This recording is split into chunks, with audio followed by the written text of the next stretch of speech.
Yes, this is a video about gambling. It's one of my famous analogies, but stick with it because I think there is actually quite a lot of value in what I want to talk about today, and that is me getting extremely burnt.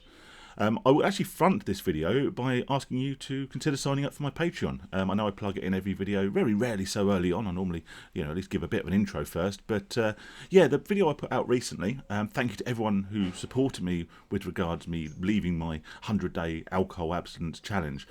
But putting that video out actually lost me quite a few subscribers. Now, I understand that because not only is it maybe undermining the messages that I put out, undermining my resolve, which I guess some people probably sign up for, but also people may well have actually subscribed to the channel to follow my progress with that challenge and see how I got on. And because that was kind of the end of the road for that, then maybe people thought, well, I'm not going to follow him anymore. So totally understand it, but I will ask, if you like the videos, if you think they're helpful, do consider subscribing to my Patreon. It's very much appreciated, and you can interact with me on there, and I'll try and put some additional content on bits and pieces like that. So there you go. That's the self-promotion over with. Let's talk about me getting horribly burnt. Now, I am actually recovering at the moment, but what happened was, and I'll talk about the actual event first, and then I'll explain how I think it relates to addiction and to gambling and keeping yourself safe and sane, which I do hope you are doing, by the way. I went out on a corporate water sports day, no water sports jokes please, and yes, I was going out on a boat, keep it very quick and simple, to go and see some seals round a bay. Now, for some reason, I had this idea that it was going to take about half an hour. I don't know whether someone mentioned it or whatever, but I thought it was going to be about half an hour. So I had me right said Fred vest top on. I think I've made a video on that before, so apologies for that. And didn't have a hat, didn't have any sunblock on. I thought, right, okay, half hour, that's fine. That's my safe sun exposure for the day. Then I'll come back to shore, put a long sleeve t-shirt on, hat, sunblock, the whole lot. Lovely. And I was out in the water for 2.5 hours with no shade, no sun cream, no hat, no preparation whatsoever, in the blazing sunshine, on the water, in the middle of summer. And this was one of those few days this summer where we actually had some sunshine, which was very nice. And I got burnt to a crisp, so much so when I was sitting enjoying my cool lager that evening, I could barely lift the glass up to my mouth, because my arm had gone solid and was so sore. So why the hell am I bleating on about this, apart from to remind you to cover up in the sunshine? And I will say that although I talk about this quite flippantly, I have in the past been diagnosed with, thankfully, a non-fatal form of, but a form of skin cancer. So I do take that very seriously. The fact I'm wearing a baseball cap in this conservatory is probably a testament to that. But I do take that very seriously. But on this occasion, I fucked up and I got seriously burnt. I'm still recovering from it today. What I should have done is maybe mitigate the problem before it happened. I only expected myself to be out on that boat for half an hour, so I didn't bother to take, preventative measures, to take protective measures against the potential harm of the sunshine. But I should have done, and I should have been prepared, and I should have known that maybe I would have been out for longer than I expected. Maybe this would have been not quite what I was anticipating, and that I wouldn't be okay, so to speak. And it reminded me of so many occasions where I thought I would be okay when it came to gambling. I thought I would be able to use willpower, I thought I would be able to resist, or in some instances I thought I'd be able to have a quick go, a quick bet, a quick punt if you will. And that got more and more out of control until I eventually got burned. And that's where the analogy seems to overlap. Nice one. So it would often go something like this. There's several scenarios, but it might be that I thought, I can just go and have a quick bet in the bookies. I'd have a quick £20 note. Quick £20 note in the fob or I'll have a quick bet on the football or something.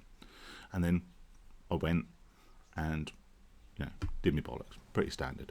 I might think, I'll go to the pub. I've got, a couple of £100 in cash in my wallet. That's fine. I'll take that with me. I'm only going for a few beers, I'm not going to end up on the fruit machine and lose everything in my wallet, am I? And we know what happened there. I might think I'll have a quick £20 deposit, or I'll sign up at a new online casino. Now this might ring true with a lot of people. I think I'll sign up at a new online casino, and that screen comes up, doesn't it, when you sign up, and it says, do you want to put limits on your account? And you go, no, I'm fine. No, I'm only going to have a quick 50.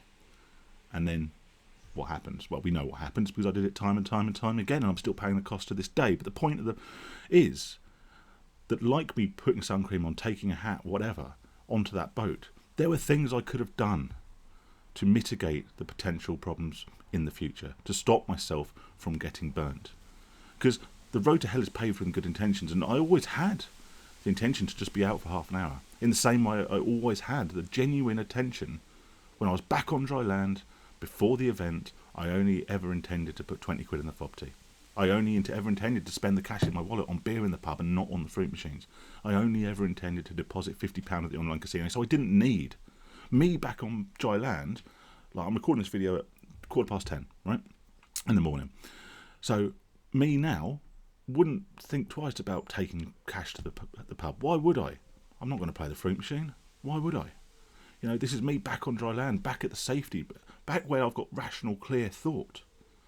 But once you're there, once you're in the situation, once you're out on that boat, sometimes there's no way back. So the you on the shore, before you go out, before you even put yourself in any danger, any risks, any urges, where there's any temptation at all to partake in a particularly harmful activity, then use that time with level-headedness of, dry land to do something to prevent the harm once you have factors out of your control. And dare I say that if you have an addiction, sometimes things get a little bit out of your control, often mitigated by what you consider to be safe exposure. I thought half hour on this boat would be safe exposure to the sunshine. Half hour in my Right Said Fred vest top, bit of sun beaming down, lovely. Maybe have a little bit of a base tan, right?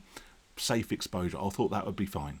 But once I was out there, the amount of exposure that I had was completely out of my control. Like, once that first £20 note had gone into the fob tea, it was out of my control. Yes, of course, technically I had control. I'm not absolving myself of personal responsibility. But the addiction took over in the same way that the captain of this dinghy thing, by the way, it was more like an illegal immigrant boat or a drug-running boat than some luxury yacht. So don't think I'm getting ideas above my station, right? Do sign up to the Patreon, and one day maybe I'll be on that yacht. What was I saying? Yeah, so once I was on that boat, it was out of my control. Like, once I was in the midst of gambling, it's out of my control. Right now, I take the cash out of my wallet before I go to the pub. But once I'm there and I've had a couple of beers, maybe I will think, oh, I'll have a quick go. A quick tenner, quick 20 won't hurt.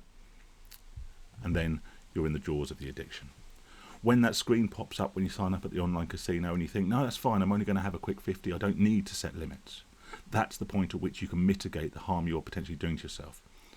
Before you go to the bookies, take everything out of your wallet but the 20 quid you're going to spend. And this is assuming you are still gambling, right? And mitigate the potential for financial catastrophe. Or better still, when you first walk into that bookies, where you still have that dry land mentality, that rational mentality, that rational thinking brain on you before the gambling takes over, walk in and self-exclude. And you can do yourself no harm. Like I say, I know I use a lot of analogies, but I think this is a good one.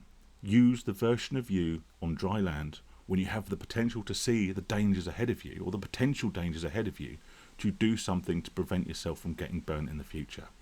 Like I say, for me that would have been, in a practical sense, hat, sun cream, long sleeve t-shirt, right? But for gambling, it could be setting those blocks, getting that self-exclusion in place, taking that cash out your wallet, giving your cards to a loved one, or if you're out, I don't know, for on a stag do or something, and everyone says, yeah, let's go to the casino, right? Pick your best mate of the group and give him your wallet, give him your money. Take 20 quid or whatever so you can buy a few drinks at the bar if you want to go along. Okay, now, whether or not you would go along to such an event if you are an addict is entirely up to you. But you might want to attend. It might be an important person's event, birthday, stag do, whatever, and you want to go.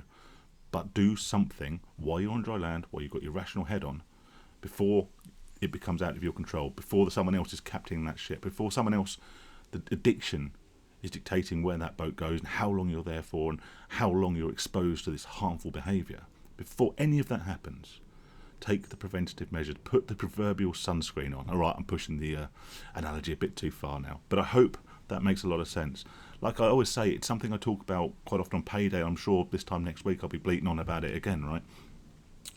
But if you are going to get paid, if you know you've got some money coming in, if you know there's going to be potential for harm, for gambling, for urges, for temptation, then while you're still sat at home in your lounge having your morning coffee, think about what you can do then, so that when you're out on the water and you're exposed to this danger, exposed to the urges, and exposed to that, oh, I'll be all right mentality, the same I'll be all right mentality that in a whole different way got me physically burned, that I'll be all right, I'm only going to do this, I'm only going to spend this much, willpower will out, which is one of the biggest lies I ever told myself.